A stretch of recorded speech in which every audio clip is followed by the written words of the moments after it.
So, Inferno difficulty. It's the new difficulty we've added. It's at the end of the game.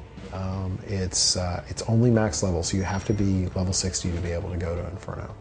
And the way it works is each act is increasingly more difficult, and each act drops a unique tier of loot. So we have as much loot as you'll see as any of the other acts of the game. You will get all new items from act to act as you move through Inferno difficulty. But Inferno difficulty is very, very, very hard. We basically internally we had this super hardcore test team, and we got a lot of hardcore players at Blizzard that tested Inferno, and we got it to the point where they thought it was challenging enough, and then we doubled it because we knew that no matter how good we are, our players are going to be better. So we focused on making that as difficult as we could possibly make it. So that begs the question, how do you survive Inferno? So one of the first things I would recommend to players is you can absolutely solo Inferno. We didn't design Inferno to require cooperative play. The game adjusts its difficulty based on the number of players.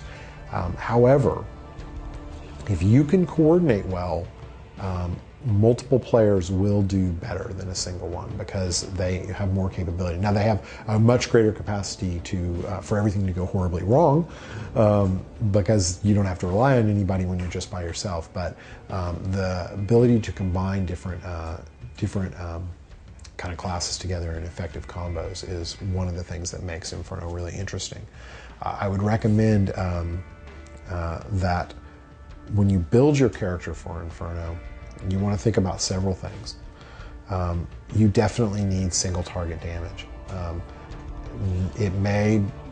think everyone thinks about Diablo and they think of it as a, massive AoE game where I will rain fire across the screen and destroy everything, and you will. There's plenty of that, but the best loot comes from rares, champions, and bosses in Inferno, and they're very, very tough.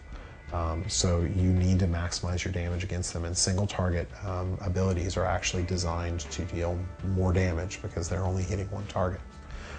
You also need AoE abilities.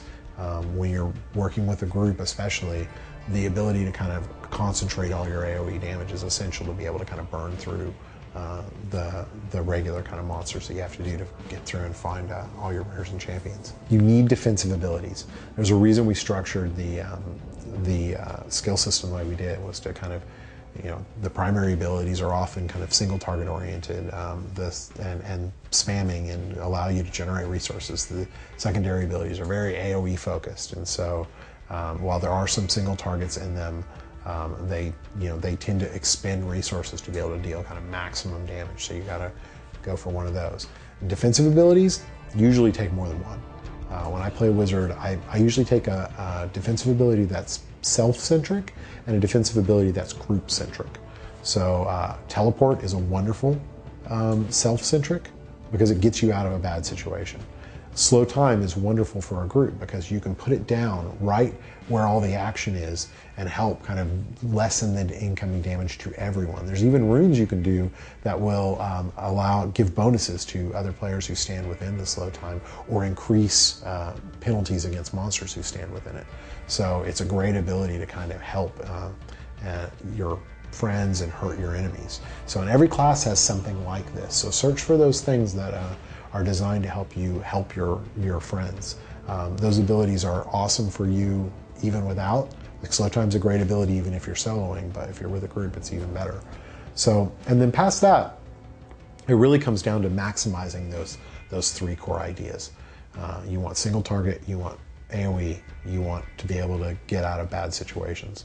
And you get into some other things. You want to be able to balance kind of your ability to generate resources versus your ability to spend them. But if you've got those three things covered, then and you're thinking about your teammates, then that's essential. Some of the things that you'll encounter in Inferno are, we've taken all of the rares and champions and given them abilities that don't appear anywhere in normal difficulty.